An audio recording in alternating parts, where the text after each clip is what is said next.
Welcome to the new video. তো এর আগের ভিডিওতে আমরা আলোচনা করেছি কিভাবে যে পশ্চিমবঙ্গ যখন স্বাধীনতার সময় 1947 সময়ে একটা নতুন রাজ্য হিসাবে পরিণত হয়, সংবিধান কার্যকর হয়, তখন পশ্চিমবঙ্গের রাজ্য ছিল 14টা। 14ই ফেব্রুয়ারি 2017-তে 14ই ফেব্রুয়ারি 2017 থেকে দার্জিলিং থেকে আলাদা হয়ে পশ্চিমবঙ্গের 21তম জেলা হিসাবে স্বীকৃতি পায় এই কালিম্পং জেলাটা। 14ই ফেব্রুয়ারি 2017-তে এই কালিম্পংয়ের জন্ম হয় বা দার্জিলিং থেকে আলাদা হয়ে যায়। তো এই কালিম্পং পূর্বতম যে জেলা সেটা হচ্ছে কালিম্পং। অবস্থান যদি আমরা দেখি, কালিম্পংয়ের উত্তরে আমরা দেখতে পাবো, এই যে উত্তরে সেটা হচ্ছে সিকিম রাজ্য অবস্থিত। এবং এই যে পূর্ব দিকে পাবো আমরা ভুটান, একটা দেশ ভুটান। এবং এটা দার্জিলিং থেকে আলাদা হয়, সেই জন্য এর পশ্চিমে দার্জিলিং এবং দক্ষিণে আমরা দেখি আলিপুরদুয়ার। এই একটি রাজ্য, পশ্চিমবঙ্গের দুটি জেলা দার্জিলিং এবং কালিম্পং, এবং একটি দেশ ভুটানের মধ্যে সীমানা শেয়ার করে এই কালিম্পং জেলাটি। পূর্বতম জেলা হচ্ছে কালিম্পং, যেটা দার্জিলিং থেকে বিচ্ছিন্ন হয়ে যায়।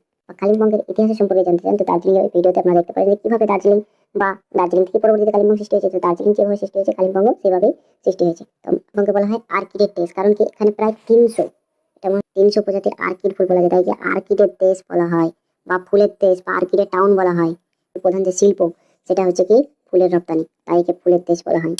বিভিন্ন ধরনের প্রাকৃতিক সৌন্দর্যের জন্য বিখ্যাত। কালিম্পং কথার অর্থ হচ্ছে রাজা মন্ত্রীর সমাবেশ। কালিম্পংয়ের প্রধান নদীর নাম কি তিস্তা। এই তিস্তা নদীর তীরে কি হয়, কালিম্পং একটি পরিপূর্ণতা লাভ করে। তাহলে তিস্তা হচ্ছে কালিম্পংয়ের প্রধান নদী। আর কালিম্পংয়ের মৃত্তিকা যদি আমরা দেখি, এটা ডার্ক সয়েল মৃত্তিকা। এই ডার্ক সয়েল মৃত্তিকা থাকার কারণে এখানে আর্কিড চাষ খুবই উন্নতি। তাছাড়া এখানে দারুচিনি, এলাচ, বিভিন্ন ধরনের মশলা, যে আমরা রান্নার যে মশলা, সেটা এখান থেকে আমরা বাণিজ্যিকভাবে পাই বা এখান থেকে ভালো উৎপন্ন হয়। এখানকার আমরা দেখি যদি national park, Neora valley national park কালিম্পংয়ে অবস্থিত। এটা একটা নেউরা ভ্যালি ন্যাশনাল পার্ক, খুবই বিখ্যাত এর জন্য। এখানে এক ধরনের কি পাওয়া যায়, এশিয়ান ব্ল্যাক বেয়ার অর্থাৎ কালো ভাল্লুক পাওয়া যায়। এই যে নেউরা ভ্যালি ন্যাশনাল পার্কে এরকম কালো ভাল্লুক দেখতে পাওয়া যায়, এশিয়ান ব্ল্যাক বেয়ার যাকে বলা হয়। এবং এছাড়া এখানে এক ধরনের পান্ডা দেখতে পাওয়া যায়, যেটা একে বলা হয় কি রেড পান্ডা।